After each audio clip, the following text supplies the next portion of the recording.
Bismillahirrahmanirrahim. Assalamualaikum warahmatullahi wabarakatuh. Waalaikumsalam warahmatullahi wabarakatuh. Alhamdulillah rabbil alamin. Wal aqibatu lil muttaqin wa la udwana illa 'alal zalimin. Wassalatu wassalamu ala asyrafil anbiya'i wal mursalin. Nabina Muhammadin wa ala alihi wa sahbihi ajma'in. Ya ayyuhalladzina amanu taqullaha haqqa tuqatih wa la tamutunna illa wa antum muslimun. Subhanaka la ilma lana illa ma 'allamtana innaka antal alimul hakim. Allahumma la sahla illa ma ja'altahu sahla wa anta taj'al hazna idza syi'ta sahla ma ba'd. Para hadirin hadirat, pengurus, para pembicara yang dimuliakan oleh Allah semuanya. Alhamdulillah pada sore hari ini kita akan membahas tentang meningkatkan peran politik umat Islam. Tadi apa yang disampaikan oleh Pak Kiai Haji Ahmad Ridwan terkait dengan keadaan umat, tapi itu masuk dalam civil society. Masuk di dalam bagaimana meningkatkan atau melihat ya, peran umat Islam dalam civil society. Hebat. Umat Islam dalam civil society hebat. Masjidnya ada 800.000. Ya, seperti informasi tadi itu. Ada pesantrennya 32.000. Ya, ada hampir 1.000 perguruan tinggi umat Islam. Jumlah umat Islam sekarang 87%. Dan lain sebagainya. Itu hanya tinjauan civil society. Kemampuan kita memang luar biasa. Dibanding dengan Turki, maka Indonesia di bidang civil society umat Islamnya lebih. Ya, bandingkan di sana wanitanya masih banyak muslimah yang tidak berjilbab. Maksudnya masih banyak yang kosong. Tapi ketika politik society yang dikendalikan oleh Erdogan menunjukkan betapa keperbiakannya kepada umat Islam, bagaimana kemajuan mereka capek, bahkan dalam kondisi pandemi ini, ya, ekonomi mereka meroket sampai 20%. Ya, ketika politik society dipegang oleh Erdogan dengan tim politiknya itu luar biasa. Kita di sini untuk capai 5% empot-empotan. Jika terakhir disebutkan 7%, itu pun hanya untuk kalangan elit saja. Makanya saudara sekalian, di sini pentingnya menyadari umat Islam agar berperanan dalam berpolitik. Sebelum saya lebih lanjut membahas tentang politik, saya akan menyampaikan 3 hal yang bersifat aksiomatik. Sesuatu yang pasti, yang tidak mungkin kita bergeser dari situ. Yang pertama adalah firman Allah di dalam surat Yunus ayat 32. Fadzalikumullahu rabbukumul haq famada ba'dal haqqi illa dhalal fa anna tusrafun. Ya, dialah Allah Tuhanmu yang maha benar. Daripadanya lah segala kebenaran itu. Siapa yang tidak mengikuti kebenaran yang datang dari Allah, pastikan orang itu berada dalam kesesatan. Kemana kamu akan menuju? Makanya bagi kita umat Islam yang sadar Tuhan kita Allah, kebenaran yang dari Allah itu mutlak, itulah Islam, maka kita pegangin itu sampai mati. Wala tamutunna illa wa antum muslimun. Jangan kau mati kecuali dalam keadaan Islam. Dan jangan bergeser dari kebenaran yang ada dalam Islam itu, kalau tidak kalian akan berada dalam kesesatan. Makanya kata Pak Hos Cokro Aminoto bahwa mental umat Islam tidak pernah akan kalah. Karena mereka tercerahkan dengan ajaran-ajaran Islam. Fisik mereka mungkin bisa kalah, tapi mental mereka tidak akan pernah kalah. Ya, dan itu dibuktikan dengan kemenangan Taliban di Afghanistan dengan tunduknya kekuatan Amerika di sana. Yang sebelumnya telah tunduk di sana Uni Soviet itu. Itu bukti nyata. Ya, ketika kita yakin kepada Allah, memegang kebenaran datang dari Allah, maka pasti Allah akan berikan kemenangan. In tansurullaha yansurkum wa yutsabbit aqdamakum. Kalau kamu membela Allah, kamu akan dibela sama Allah. Ini poin yang pertama, bersifat aksiomatik. Yang kedua, di dalam surah Ad-Dariyat 56, wa ma khalaqtul jinna wal insa illa liya'budun. Tidak kuciptakan jin dan manusia kecuali untuk beribadah kepada Allah.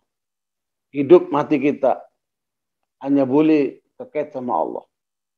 Sholat kita, korban kita, hidup dan mati kita hanya boleh terkait dengan Allah. Sebagai bentuk persembahan kita kepada Allah. Inilah ibadah yang harus kita lakukan. Ya, yang telah ditetapkan oleh Allah SWT. Misi besar kita adalah ibadah. Ibadah ini ada dua. Ada ibadah mahdha, ada ibadah ghairu mahdha. Ibadah mahdha itu seperti sholat, puasa, zakat, haji. Ibadah mahdha. Ibadah ghairu mahdha termasuk mengelola ekonomi, mengelola politik, mengelola pendidikan, yang mengelola kehidupan yang luas dan membangun peradaban ini. Ya, karena itu saya sekalian, di situ ada dua sisi, hablum minallah dan hablum minan nas.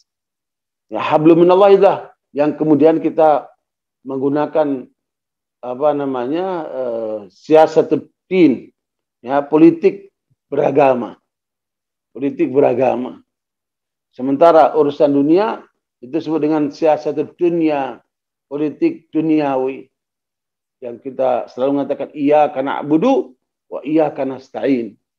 Nah, ibadah membangun akhirat, kita harus mengarahkan arahnya untuk senantiasa tertuju kepada Allah. Wa iyyaka nasta'in, dan dalam mengelola dunia juga kita minta pertolongan kepada Allah dengan mengikuti misi besar untuk beribadah kepada Allah. Karena itu barakallahu, poin yang ketiga, aksiomatik yang ketiga, atas dasar kehendak Allah semua ciptaannya, jin dan manusia, untuk beribadah kepada Allah. Karena itu Allah mengutus para rasulnya untuk mengajarkan kepada umatnya, kepada umat manusia ini, bagaimana cara beribadah kepada Allah. Ya, bagaimana cara mengelola kehidupan ini yang benar. Itulah yang Allah sebutkan dalam surat Asy-Syura ayat yang ke-13. Syara'a lakum minad dini ma wassa bihi Nuha walladzi auhayna ilaika wa ma wassayna bihi Ibrahim wa Musa wa Isa an aqimud dina wa la tatafarraqu fihi. Kabura 'alal musyrikin ma tad'um ilaihi Allahu yajtabi ilaihi man yasha wa yahdi ilaihi may yunib. Ya, Allah telah mensyariatkan agama Islam ini kepada Nabi Nuh, Rasul pertama. Kepadamu, wahai Muhammad, Rasul yang terakhir. Dari ujung sampai ujung. Dan di tengah itu diberikan kepada Nabi Musa, Nabi Ibrahim, Musa, dan Isa. 5 ulul azmi, wakil dari seluruh para Nabi dan Rasul yang disebut dengan Nabi dan Rasul terbaik. 5 ulul azmi. Dari 125.000 Nabi. Dalam riwayat Nabi ada 125.000 Nabi, ada 313 Rasul. Yang intisarinya ada pada 5 orang ini. Nabi Nuh, awal Rasul. Nabi Muhammad, terakhir Rasul. Di tengah itu ada Nabi Ibrahim, Musa, dan Isa. Semuanya diperintahkan oleh Allah. An aqimud dina wa la tatafarraqu fi. Tegakkan agama ini. Tegakkan berarti apa? Bukan sekedar beragama, tapi menjalankan agama secara totalitas. Dalam seluruh aspek kehidupan kita. Dan jangan berpecah belah. Berarti dalam urusan pribadi, tegakkan agama. Dalam urusan keluarga, rumah tangga, tegakkan agama. Dalam membangun masyarakat, tegakkan agama. Dalam urusan dengan negara, tegakkan agama. Di dalam membangun peradaban, tegakkan agama. Seluruh aspek kehidupan. Makanya Islam itu din wa daulah. Agama dan negara. Din wa daulah. Agama dan negara. Siasatul din dan siasatul dunia. Mengelola agama ini dengan benar dan mengelola negara dengan benar. Itulah nanti yang kemudian munculnya ilmu politik kita. Jadi saya sekalian, ini perintah Allah aksiomatik kepada seluruh para nabi dan rasul dan kita sebagai umatnya supaya kita menjalankan, tegakkan agama itu. Iqamatud din, tegakkan agama itu dalam seluruh aspek kehidupan. Dan jangan berpecah belah. Perhatikan. Setiap perpecahan yang terjadi pada umat manusia, sebabnya karena mereka tidak menjalankan agama. Siapapun dia. Makanya jangan sampai kita masuk di dalam perpecahan-perpecahan itu, karena itu menggunting agama dalam lipatan. Itu merusak agama. Makanya mari kita menegakkan agama secara totalitas, dan kita bersatu di dalam menjalankan agama ini secara bersama-sama. Ya. Kabur al-musyrikin ma tad'u ilaih, karena orang musyrik itu berat apa yang kalian serukan itu. Karena kita menyerukan manusia kembali kepada Allah. Ya, Nabi Muhammad SAW mengajarkan kepada kita yang diringkas dalam nasihat kepada Mu'adz bin Jabal. Ya, Nabi mengatakan ittaqillaha haitsu ma kunta. Bertakwalah kepada Allah di mana kamu berada. Wa adbi sayyatal hasanata tamhuha. Kalau kamu terjerumus dalam kesalahan, cepat sadari, bertobat kepada Allah, rubah dengan kebaikan, maka itu akan menghapus semua salahmu itu.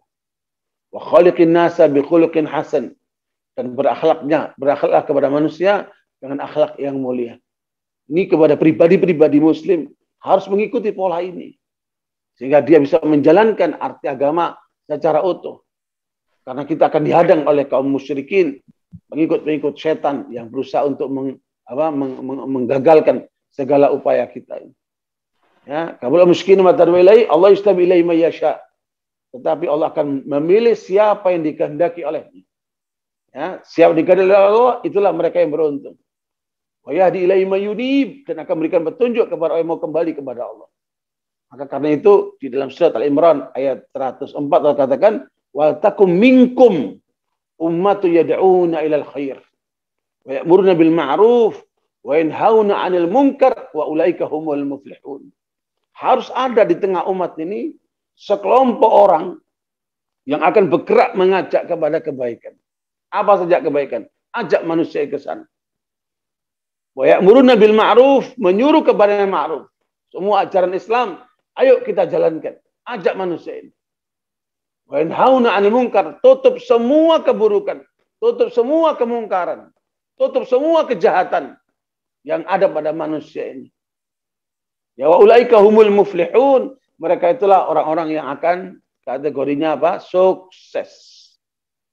Nah, di dalam hal ini kita yang memiliki kesadaran, ayo kita bangun Islam ini secara totalitas, karena inti Islam adalah kemaslahatan buat manusia dunia maupun akhirat. Itu kaidah yang disampaikan oleh para ulama, bahwa isi Islam itu adalah kemaslahatan untuk manusia, nah, termasuk jin di situ, dunia dan akhirat. Makanya kalau ingin kita sukses dunia dan akhirat, ayo kita kelola kehidupan ini dengan cara yang benar, dengan mengikuti aturan-aturan Islam. Itulah syariat Islam yang Allah sebutkan dalam surat Al-Jathiyah 18. Tsumma ja'alnaka ala syari'atin minal amri fattabi'ha wa la tattabi' ahwal ladzina la ya'lamun. Nah, kemudian kami jadikan kaum Muhammad di atas syariat yang mengandung perintah ini. Perintah kerjakan itulah amar ma'ruf. Perintah tinggalkan itulah nahi mungkar yang harus tinggalkan. Dan jangan mengikuti hawa nafsu orang yang tidak berilmu. Makanya syariat ini ada 3 macam bentuknya di tengah manusia ini. Yang pertama namanya syariah munazzalah. Syariah yang diturunkan oleh Allah. Inilah yang harus kita pahami betul. Dengan fiqhud dalil, dan fiqhul waqi', serta fiqhud tawaqqu'. Ya, dengan fiqhud dalil, memahami tentang dalil-dalil, dan menerapkan dalil dalam kehidupan, dan kita melihat apa yang akan terjadi ke depan. Ya, itulah kemudian disebut dengan fiqhud tawaqqu', ma'alatul umur. Karena itu Barakallahu ini harus kita rancang betul. Maka apa yang tadi disampaikan oleh Kiai Khalil Ahmad Ridwan, bagaimana keadaan umat yang begini besar, tapi kenyataannya kita jauh api dari panggang, atau jadi panggang dari api. Ya, kenyataannya kita besar, tapi kita semua dikendalikan, diarahkan, ya, didalimi, diapain itu. Makanya kita sebagai umat harus menyadari semua itu untuk bangkit. Ya, civil society kita hebat, ayo kita perbaiki politik society kita itu. Ya, karena dakwah ini Tidak cukup hanya ada di kalangan civil society. Kita perlu naik ke atas sana. Ya, kalau selama ini kita melakukan politik dakwah, sekarang harus dakwah politik. Kita harus masuk ke suprastruktur. Di sana ada eksekutif, di sana ada legislatif, di sana ada yudikatif, trias politika. Karena itu Barakallahu, sekarang saya akan masuk ke wilayah politik. Ya, kaidah yang diwajibkan kepada kita, tegakkan agama secara keseluruhan, jangan berpecah belah. Inilah aksiomatik yang harus kita pegangi. Ayo kita kemudian jalankan dalam ranah pribadi, keluarga, masyarakat, sampai suku negara, dan kita bawa kepada umat manusia. Wa arsalnaka ila rahmatan lil alamin. Bagaimana kita menjadi rahmat buat alam semesta ini. Karena itu Barakallahu saya sekalian, misi agama itu yang harus kita pahami ya di dalam ranah politik yang intinya adalah siyasatud din wa siyasatud dunya. Bagaimana menjaga agama secara utuh sehingga tidak terjadi pemurtadan, tidak terjadi penyesatan, perusakan agama. Tetapi juga kita menjaga dunia supaya kita menjaga dunia itu langgeng, adil, makmur, sentosa, ya, baldatun thayyibatun wa rabbun ghafur. Dan ini tidak mungkin kita kelola kecuali melalui proses politik ini. Politik itu seperti kata Imam Sakhawi, asy-syara' wa siyasah. Syariat itu isinya adalah politik. Ya, asy-syara' wa siyasah itu pendapat Imam As-Sakhawi. Makanya saudara sekalian, jangan kemudian kita apolitik. Itulah orang-orang muslim yang sekuler. Memahami Islam hanya dalam ibadah mahdhah. Memahami Islam hanya dalam lingkup sempit. Tidak dalam bentuk ajaran menyeluruh. Udkhulu fis silmi kafah. Maksudnya Islam secara totalitas. Nah, karena itu kita perlu menyadarkan umat ini memahami Islam secara totalitas, kemudian kita bawa ke ranah bukan sebatas pribadi, tetapi juga ranah sosial dan sampai ranah negara. Makanya politik itu dalam ilmu politik itu disebutkan adalah seni mengelola kekuasaan. Politik itu seni mengelola kekuasaan. Nah, tinggal bagaimana kemudian kita warnai cara mengelola kekuasaan itu dengan nilai-nilai Islam, dengan ajaran Islam, sebagaimana yang tadi diperintahkan oleh Allah kepada seluruh para nabi dan kita sebagai pengikutnya untuk menegakkan agama itu. Dalam ranah Indonesia, sumber hukum Indonesia itu ada 3 ya. Ya, hukum Islam, hukum Belanda, dan hukum adat. Sampai sekarang dominasi hukum Belanda masih kuat di dalam hukum kita itu. Nah, di sini harus kita perjuangkan. Bagaimana kita kemudian mengupayakan, memperjuangkan hukum-hukum Islam. Tadi saya sebutkan syariat ada 3, syariat yang munazzalah, syariat yang turun dari Allah, yang kita perjuangkan. Yang kedua, syariah muawwalah. Inilah namanya jurisprudensi. Kalau tadi hukum Islam, totalitas dari Allah. Yang kedua adalah jurisprudensi. Ya, jurisprudensi ini adalah pemahaman dari para ulama terhadap syariat ini sehingga melahirkan istiad-istiad dalam politik, istiad-istiad di dalam kehidupan bermasyarakat. Nah, yang ketiga syariah mubaddalah. Syariat yang dibuat oleh manusia untuk menggeser syariat Islam, untuk berlawanan dengan syariat Islam. Syariat Islam umpamanya mengharamkan minuman keras, tapi mereka membolehkan. Syariat Islam kemudian melarang itu LGBT, tapi mereka membolehkan. Syariat Islam melarang itu perzinahan, perselingkuhan, tapi mereka membolehkan. Ini sesuatu yang kemudian terjadi dalam kehidupan politik kita. Ya, karena pengaruh oleh penjajah, pengaruh oleh barat maupun timur, asing maupun asing. Karena itu Barakallahu, disinilah pentingnya perjuangan yang harus disadari oleh umat Islam untuk melangkah ke dunia politik. Dan itu dalam ranah demokrasi hanya ada satu jalan, lewat partai. Ya, karena memang di tengah umat ini ada 3 komponen. Komponen yang pertama, komponen yang anti politik, anti partai. Dan mereka ini ingin menggunakan pola yang tidak lewat demokrasi. Ya, dan mereka ini menganggap orang yang masuk dalam partai itu tauhid. Mereka masuk dalam parlemen tauhid. Ini kelompok ekstrim. Yang mereka itu menganggap hanya dengan pola ini perjuangan itu harus ditempuh. Ini adalah yang harus diluruskan. Karena mereka menganggap politik itu adalah akidah.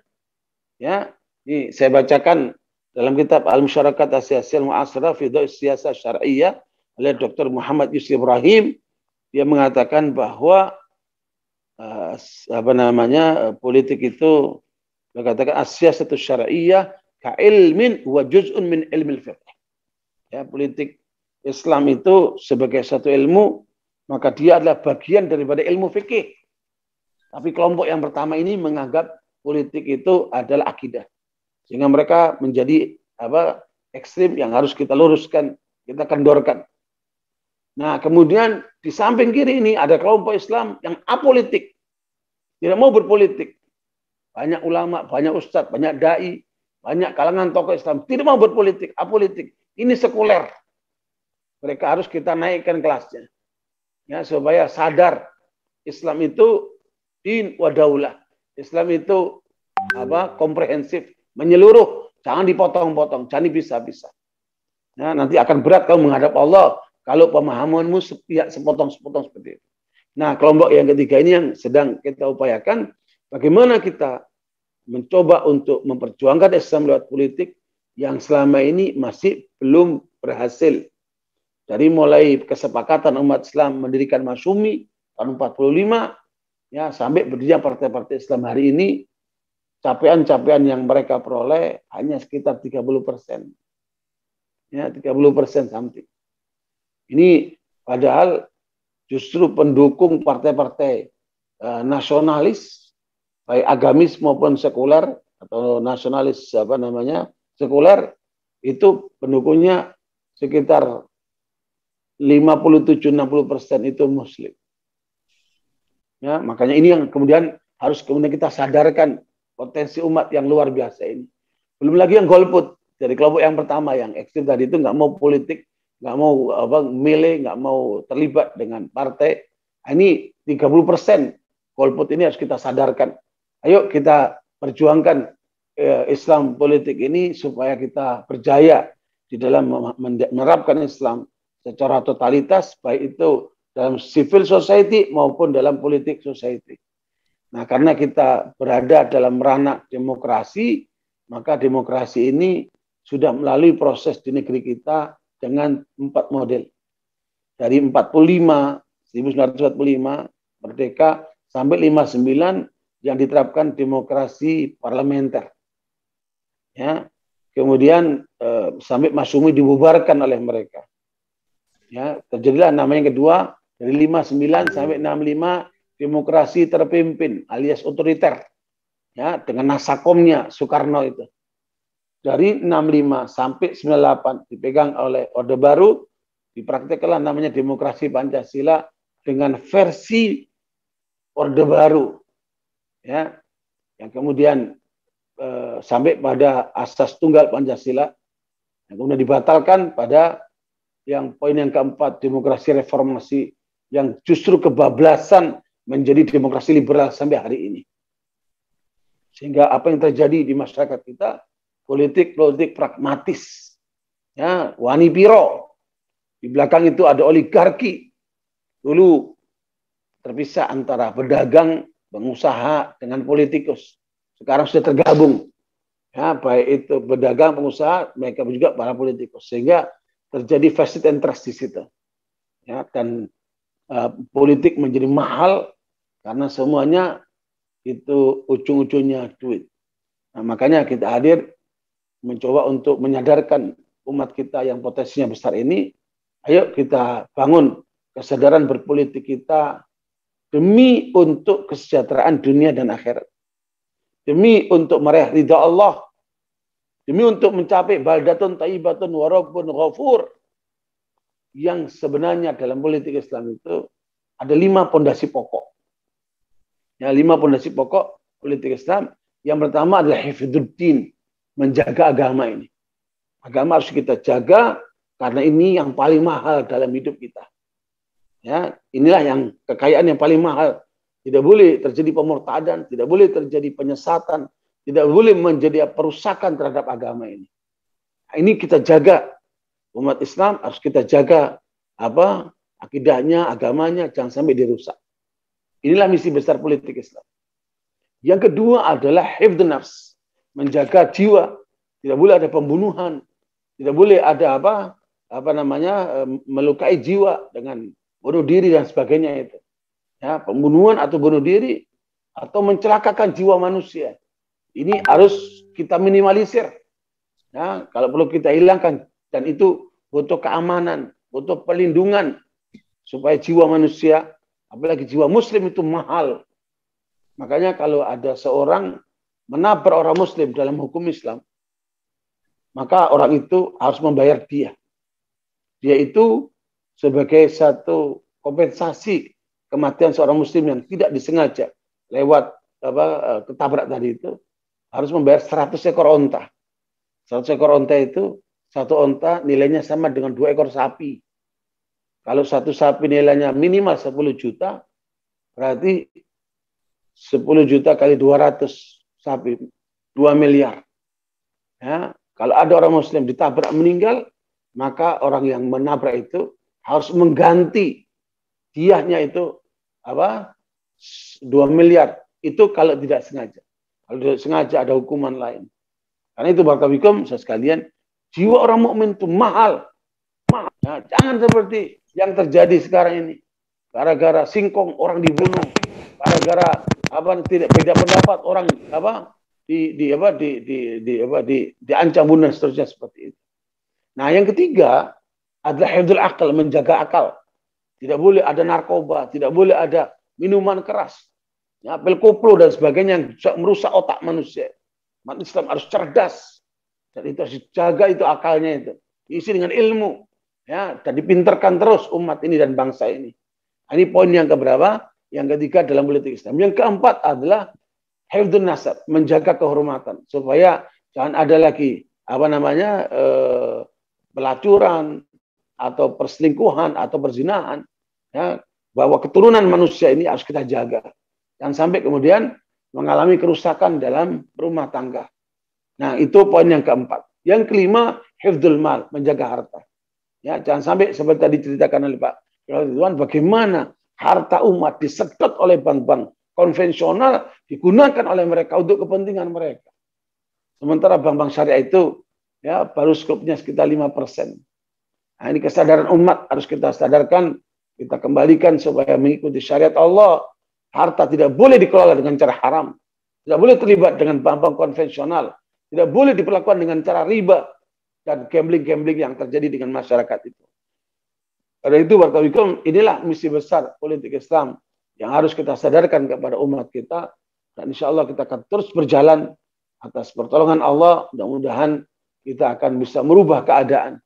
Karena diperkirakan di 2030, ya, 4 miliar pekerjaan manusia akan hilang, diganti oleh mesin-mesin, diganti oleh robot-robot. Itu secara ekonomi akan terjadi pergeseran kehidupan manusia. Ya, secara politik pun sekarang sudah berubah. Amerika sudah menarik diri dari Taliban. Amerika sekarang sudah mengangkat posisinya, kebijakannya sudah tidak menjadikan Islam sebagai musuh utama. Meskipun di negeri kita masih saja orang-orang yang terpengaruh oleh kebijakan yang lama menganggap Islam itu teroris, Muslim teroris, segala macam. Ini harus kita sadarkan karena kebijakan mereka sudah berubah. Bagi Amerika musuh utamanya adalah Cina. Tetapi mereka menginginkan agar nanti yang menghadapi Cina ini adalah umat Islam, sehingga mereka menjadi aman di belakangnya. Kita jangan kemudian menjadi alat untuk dibenturkan, sehingga kemudian nanti bangsa kita akan menjadi merugi. Karena itu yang terjadi adalah upaya kita sebagaimana misi bangsa dan negara kita. Yang pertama adalah mencerdaskan bangsa. Kita jangan sampai diadu domba. Jangan sampai kemudian kita dilemahkan. Ya, kita pinterkan ini bangsa. Yang kedua adalah misi negara mesejahterakan rakyat. Ya, rakyat jangan sampai susah. Ya, sekarang ini rakyat banyak yang susah. Ya, kita harus coba untuk melakukan upaya-upaya perbaikan ekonomi umat ini, ya, ekonomi bangsa ini. Nah, ini harus ada distribusi kekayaan yang merata. Nah, kemudian yang ketiga yaitu melindungi tumpah darah. Ini jangan sampai ada penjajahan baru Jangan sampai ada upaya-upaya untuk merusak tatanan bangsa ini lewat narkobanya, lewat degradasi moralnya, lewat macam-macam itu. Dan yang keempat adalah berpolitik bebas aktif demi kepentingan nasional dan kedamaian dunia. Yang empat itulah misi besar negara kita yang kemudian dalam bahasa agama kita lebih komprehensif lagi, justru menyelamatkan manusia dunia sampai akhirat. Itulah misi politik Islam, berarti kita berada di atas misi politik-politik lain. Sehingga karena itu kita menyatakan diri untuk berjuang Islam lewat politik secara ideologis dengan nilai-nilai Islam yang kita akan bawa, sehingga kita akan berusaha untuk menawarkan kepada manusia, inilah Islam sebagai rahmatul alamin yang harus kita bawa untuk merubah keadaan manusia supaya menuju kepada kebahagiaan. Karena ternyata kebahagiaan yang ditetapkan oleh PBB, ditetapkan oleh bangsa-bangsa itu hanya di sisi materi saja, di sisi ekonomi saja, di sisi penghasilan saja. Padahal kebahagiaan itu adanya di dalam kalbu ini. Kebahagiaan itu harus diukur secara menyeluruh. Ternyata bunuh diri di tengah manusia ini terbanyak malahan ada di negara-negara maju. Yang pertama Skandinavia, negara paling makmur di dunia itu. Bunuh diri yang paling tinggi. Yang kedua Jepang. Ya, ini menurut data PBB ini. Yang ketiga Amerika. Yang keempat Korea Selatan. Yang kelima Perancis. 5 negara besar, negara maju. Yang justru ekonominya mereka besar, tapi banyak orang bunuh diri karena mereka tidak bahagia. Mereka sengsara. Hanya Islam yang menjamin. Makanya data menunjukkan paling sedikit bunuh diri itu ada di negeri-negeri Muslim. Dan kita sebagai warga Muslim yang diajarkan Islam dilarang untuk bunuh diri. Bahkan kita harus jauh dari stres, depresi, dan penyakit-penyakit kejiwaan itu. Karena kita diajarkan untuk senantiasa sebagai manusia seutuhnya, ya, jasmani dan rohani. Meskipun kita sedang menghadapi pandemi, tetap kita harus menjaga imunitas tubuh kita untuk menangkal semua penyakit itu, dan kita bergerak untuk terus berjuang membela kebenaran sampai Allah memberikan kemenangannya kepada kita, insya Allah. Semoga penjelasan yang ringkas ini nanti bisa diperkaya lewat dialog dan tanya jawab. Wabarakatuh. Wassalamualaikum warahmatullahi wabarakatuh. Alhamdulillah rabbil alamin.